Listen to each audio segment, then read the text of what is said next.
pour ceux qui sont arrivés un peu plus tôt, donc le temps ne nous est pas donné.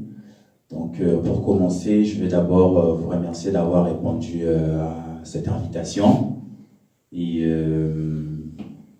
d'avoir disposé de votre temps pour rehausser à la présence. Et en plus, je vais me présenter d'abord moi. Pour ceux qui ne me connaissent pas, je m'appelle Kevin Bonté. Je suis représentant MLC Lorraine. Et je vais vous expliquer comment l'échange, j'appelle ça échange, d'aujourd'hui va se dérouler. Donc on aura 3 parties, ça va se dérouler en 3 parties. La première partie, ça sera la partie présentation que j'introduis. Donc la présentation, ça sera la présentation des membres du bureau, la présentation du MLC, la présentation de la vision du MLC, le portrait du président du MLC, le parcours du président, ainsi que sa vision politique pour la magistrature suprême de décembre 2018. Et après cette partie de présentation, donc la première partie qui va durer une demi-heure, il y aura la deuxième partie, la partie de questions-réponses. Donc tous ceux qui ont des questions ou des préoccupations par rapport à la démarche du MLC, par rapport à la situation du président, par rapport peut-être à la situation aussi politique du pays, pourront poser leurs questions librement. Le micro va circuler dans la salle. Et la dernière partie, donc pour clore, ça sera la partie d'hiver et il y aura un apéro qui sera offert à la fin. Donc voilà. Et donc pour présenter les membres du bureau et pour la suite du programme, je vais passer le micro à Maman Anastasie, qui est notre représentante MLC France. Donc c'est notre représentante fédérale. Et ensuite, je vais reprendre juste avant la partie de questions-réponses, parce que je vais aussi présenter la vision de la dynamique Bemba Président. C'est une structure qui est sous tutelle du MLC, qui appuie la candidature du président Jean-Pierre Bemba. C'est une structure qui est inclusive. Donc peu importe les couleurs politiques des gens, l'élection de Bemba, c'est pour tous les Congolais, il sera président de tous les Congolais, non seulement du MLC. Donc je vais essayer un peu de développer cette vision de la dynamique aussi par après. Donc je passe la parole à Maman Anastasie.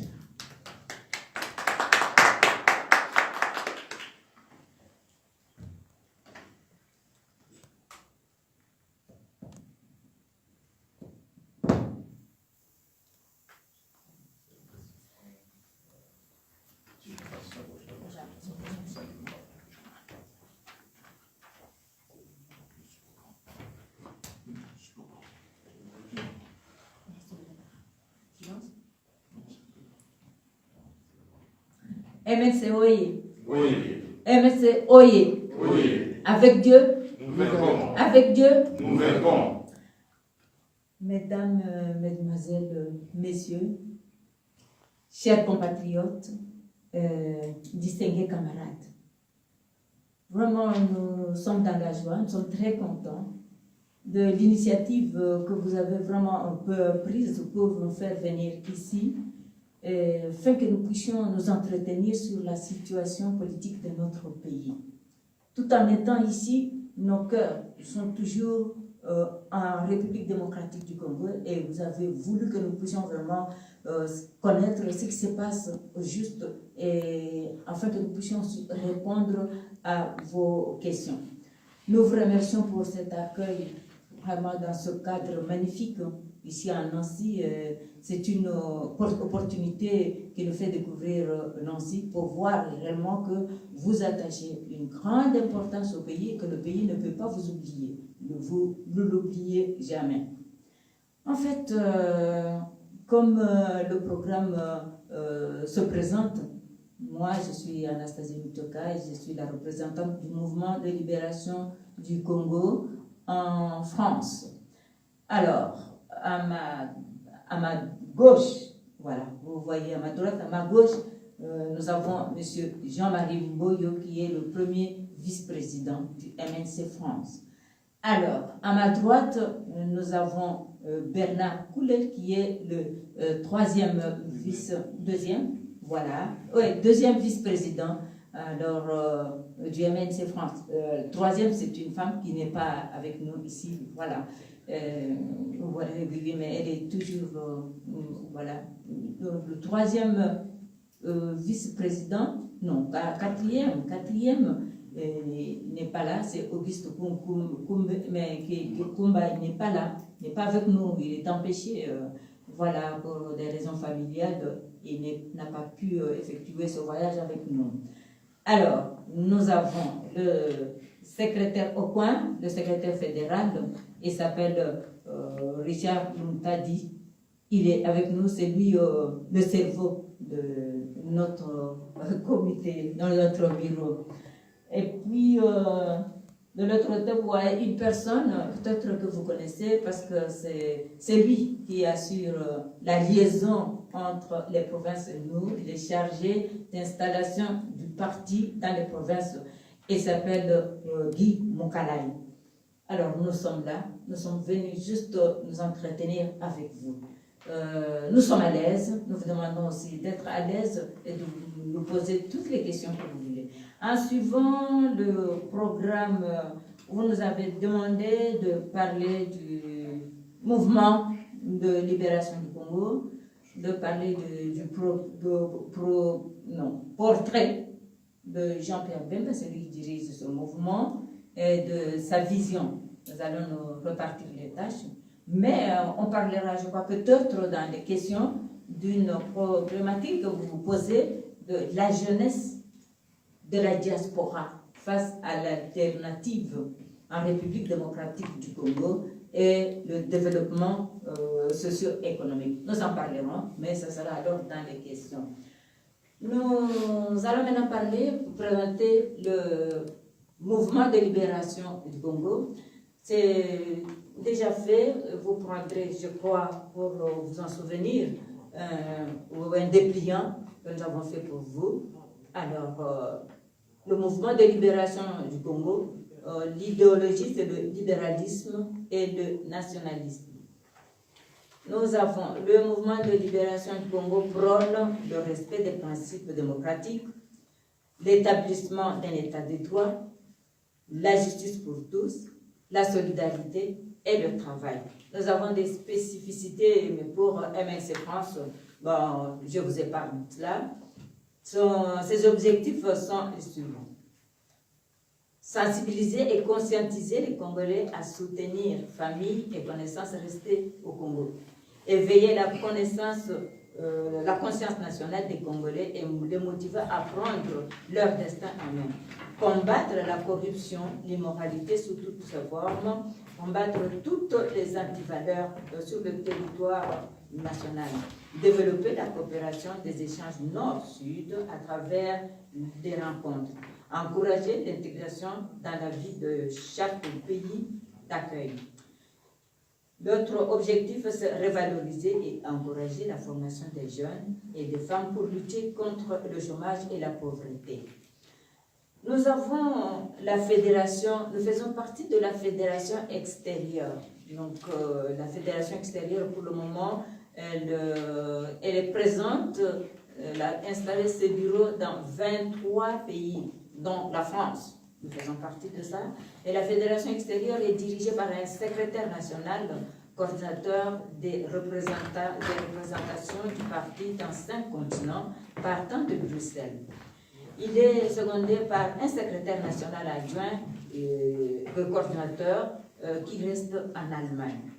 Les outils de travail, nous avons le bureau d'études des experts, nous avons le forum sur le net, nous avons des conférences audio, nous avons des courriels, nous avons de Facebook, alors, qui nous aident vraiment à travailler ensemble sur les 5 continents. Alors, le siège social, bon, ça se trouve à Paris, voilà, vous trouverez ça là-bas. Nous avons les nouveaux numéros de contact si vous voulez nous atteindre.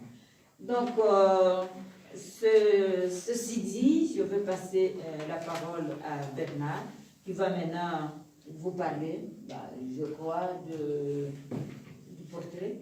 Je crois. Non, je suis M. Bernard Coulet. Je suis le deuxième vice-président et vice-représentant du MLC France. Les remerciements. Oui, allô? C'est bon. Oui, allô? Oui, vous m'entendez bien? En ce qui me concerne, je voudrais juste réitérer le remerciement que Madame la représentante vient de vous adresser, de l'accueil vraiment patriotique que vous nous avez réservé. Je voudrais vous entretenir plus particulièrement sur la situation politique de notre pays, la crise qui prévaut actuellement, la situation de notre parti qui est le MLC, et éventuellement sur le refus d'acceptation de la candidature de notre président au niveau de la Commission électorale nationale indépendante. Je vais juste vous faire un bref aperçu là-dessus, tout en laissant la lassitude au jet des questions-réponses qui vont s'en suivre, afin que nous puissions approfondir davantage les différents aspects. Mes chers compatriotes, nous savons que tout ce que notre pays est en train de traverser un moment très difficile de son histoire.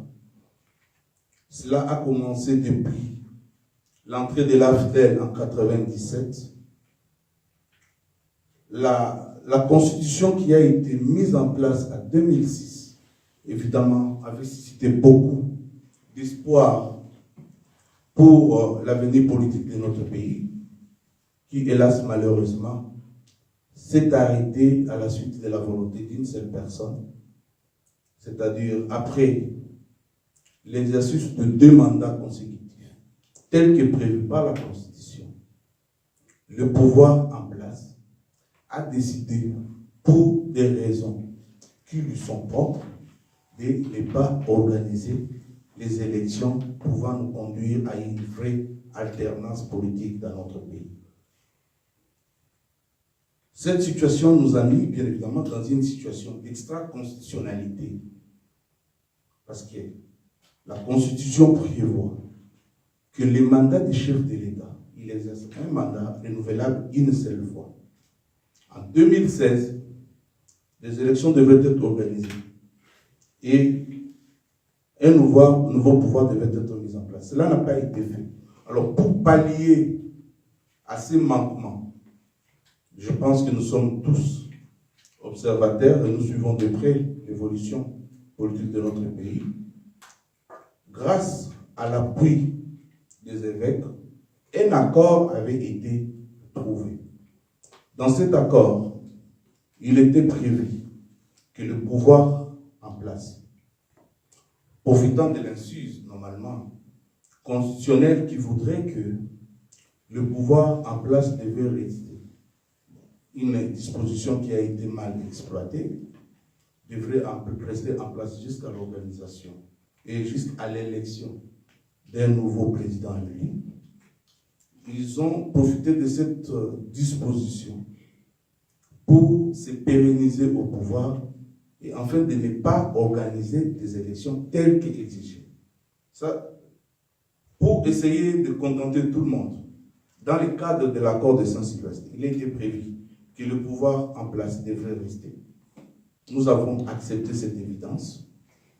Deuxièmement, il y avait toute une série de mesures liées à la décrispation politique, où les exilés politiques devraient rentrer au pays, des prisonniers politiques devraient être libérés, et tant d'autres points normalement prévus par la Constitution, notamment parce que nous avions aussi posé le problème de fichier électoral, de la restructuration de la CENI. Ça a été prévu dans le cadre de cet accord. Mais de toutes ces dispositions, nous avons constaté malheureusement que le pouvoir en place ne s'est contenté qu'à appliquer une seule disposition qui est celle le président reste en place jusqu'à l'élection de notre président. Donc nous avons assisté à un véritable saucissonnage de l'accord, si je peux ainsi le dire. Ça fait l'accord a été adopté en 2016, 2017, puisque normalement il y a eu une prolongation d'une année. En 2017, les élections devraient avoir lieu. Elles n'ont pas eu lieu. Alors, ça nous met évidemment dans une situation plus ou moins embarrassante. Je pense qu'il y a eu quand même ce qui était très important que je voudrais souligner dans le cadre de cet accord. Cet accord de l'appropriation par le Conseil de sécurité. Vous savez, lors de la signature de cet accord qui a été signé au mois de décembre 2016, au mois de mars, il y a eu une résolution du Conseil de sécurité des Nations Unies, la résolution 2348. La nouveauté au niveau de cette résolution était que, excusez-moi, on renforçait la mission des Nations Unies. Non seulement on renforçait la mission des Nations Unies, le Conseil de sécurité s'est approprié un accord qui s'est transformé, qui est devenu